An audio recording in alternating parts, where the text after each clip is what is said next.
Siempre ha habido religión. Toda civilización antigua, sea cual fuere su cultura, sea cual fuere su origen o sea cual fuere su localización geográfica, ha hablado acerca de la divinidad, aquello que escapa del mundo sensible. Suponiendo que la divinidad sea cierta, ¿cómo puede explicarse tantas religiones? Si la divinidad es algo, ¿cómo podemos reconstruirla teniendo tantas formas de captarla? ¿Qué religión es la correcta? El hecho de que haya tantas religiones no demuestra que Dios o bien no existe o bien no tiene nada que ver con las religiones del mundo.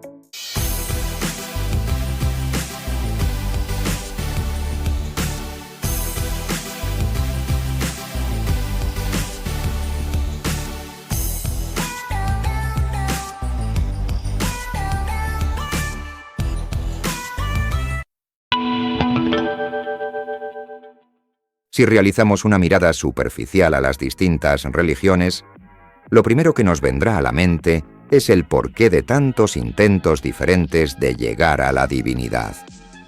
Si un argumento a favor de la divinidad es que todas las civilizaciones han surgido unidos a dicha divinidad, un argumento en contra podría ser perfectamente que cada una de las civilizaciones ha interpretado la divinidad a su manera. Es decir que, aun admitiendo la existencia de la divinidad, no podemos saber cuál es la religión correcta porque cada una ha creado una propia de acuerdo con sus costumbres. Si bien esto podría ser cierto, no lo es si lo miramos desde otra perspectiva más profunda. ¿Qué tal si en lugar de ver las diferencias entre las distintas religiones, nos fijamos en sus semejanzas? Si existe un Dios, en sus semejanzas encontraremos el rastro divino, pero no solo en sus semejanzas, también en la lógica. Sí, he dicho bien, en la lógica. El mundo tiene propiedades y leyes muy precisas. Si existe un creador, debe haber creado ese orden. Por lo tanto, Dios debe ser un Dios de orden, no de confusión. Por lo tanto, podemos llegar a la divinidad por religión, en unión con una lógica. ¿Y qué semejanzas hay entre las religiones? Todas las religiones suelen cumplir las siguientes normas. Norma número 1. Hay algo más de lo físico. Y ese algo más forma una unidad llamado divino, lo cual no significa que se exprese completamente con un ser superior, como en las religiones politeístas. Norma número 2. Esa divinidad debe estar relacionado con lo humano de alguna manera. Aunque en el budismo la divinidad no se personalice, sí que la meditación y la muerte te conectan con ese todo vital. Y por último, norma número 3. El ser humano trasciende tras la muerte. Estas características son comunes a la mayoría de las religiones del mundo. Esto quiere decir que si existe un Dios y éste es aprehensible por el hombre, estas deben ser las propiedades esenciales de ese Dios. Esta es la parte religiosa, pero ¿dónde está la parte lógica de la que habíamos hablado antes? ¿Es Dios captable por el hombre o el hombre no puede saber de él, aunque exista? Pues por pura lógica, solo hay dos tipos de divinidad posible. O bien Dios es indiferente, es decir, crea todo, pero no influye en lo creado ni se muestra. O bien Dios sí influye y quiere conectar con lo creado. El Dios indiferente es absurdo.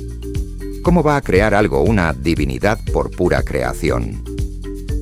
Lo creado no es cualquier cosa, el universo tiene propiedades muy concretas, lo cual nos dice que tiene una función, un objetivo. Pero cualquier tipo de función u objetivo se pierde ante un Dios indiferente. Por lo tanto, Dios tiene que querer conectar con lo creado. Dios tiene que querer conectar con el hombre. ¿Pero cómo lo hace? La manera en la que tiene el hombre de aproximarse a algo es mediante un método llamado ciencia. Sin embargo, ese método no sirve para acercarse a Dios, pues al tener libertad, no es fijo y no se repite en el tiempo. Al no ser regular en el tiempo, al no estar creándose universos delante de nuestros ojos, no podemos repetir el fenómeno. Y lo que no es repetible, no se puede falsear y, por lo tanto, no es científico. Mediante la ciencia hemos visto, entonces, que no es posible acercarse a Dios. El hombre, pues, está inhabilitado a acercarse a Dios de otra manera que no sea la sugestión o la lógica. Cualidades que, aunque puedan acercar a Dios, no pueden llegar a comprenderlo por el argumento anteriormente mostrado. Entonces, si el hombre no puede acercarse a Dios, Dios debe querer acercarse al hombre. Se necesitará de una revelación. ¿Y cuál es la gran revelación perdurada en el tiempo por excelencia? La Biblia. Hay más revelaciones, pero ciertamente es muy complicado conseguir una revelación y que sean algo más que cuentos con una moraleja. El libro de Génesis sí que tiene este carácter que tienen las demás revelaciones. No obstante, la Biblia no termina con el Génesis, sino que sigue más allá. Hace algo que pocas revelaciones hace. Narra una historia verdadera, pero con caracteres míticos. La historia del pueblo de Israel, de la salida de Egipto, de la llegada a las tierras de Canaán, del destierro. Son historias verdaderas, aunque con una guía divina. Sin duda alguna, la Biblia es muy peculiar. Pocas revelaciones, por no decir absolutamente ninguna, cumple estas propiedades. Aún así, sigue teniendo un trasfondo mítico. Algo en común debe tener con las demás revelaciones. Sin embargo, esto no pasa con el Nuevo Testamento. ¿El Nuevo Testamento no es mítico? Se hacen milagros y cumple las propiedades de las historias míticas y, aún así, no es mítico. El Nuevo Testamento no es un mito.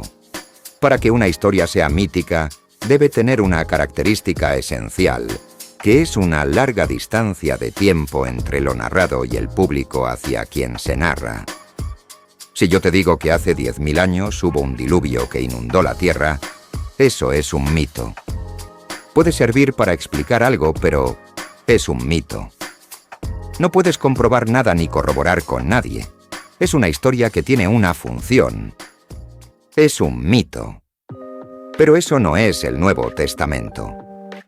Pablo empieza a escribir sus cartas en los años 50, y si las escribe es porque ha estado antes en aquellas iglesias a las que escribe. O sea, en la década de los 40 después de Cristo. Teniendo en cuenta que Jesús es crucificado en torno al año 33 después de Cristo, ¿se puede decir que el mensaje del Evangelio es mítico? De ninguna manera. Las personas que oyen el Evangelio pueden corroborar los milagros. Las personas que oyen el Evangelio ven la persecución de los discípulos. Las personas que oyen el Evangelio pueden conocer a la madre de Jesús y a su prima Isabel o descendientes. Las personas que oyen el Evangelio no son espectadores a gran distancia, ni temporal, ni física, y pueden visitar su tumba abierta, las personas que sanó en vida. Esto es increíble. El Nuevo Testamento es la primera revelación no mítica, ni en el sentido temporal ni espacial. El cristianismo, sin duda, da que pensar.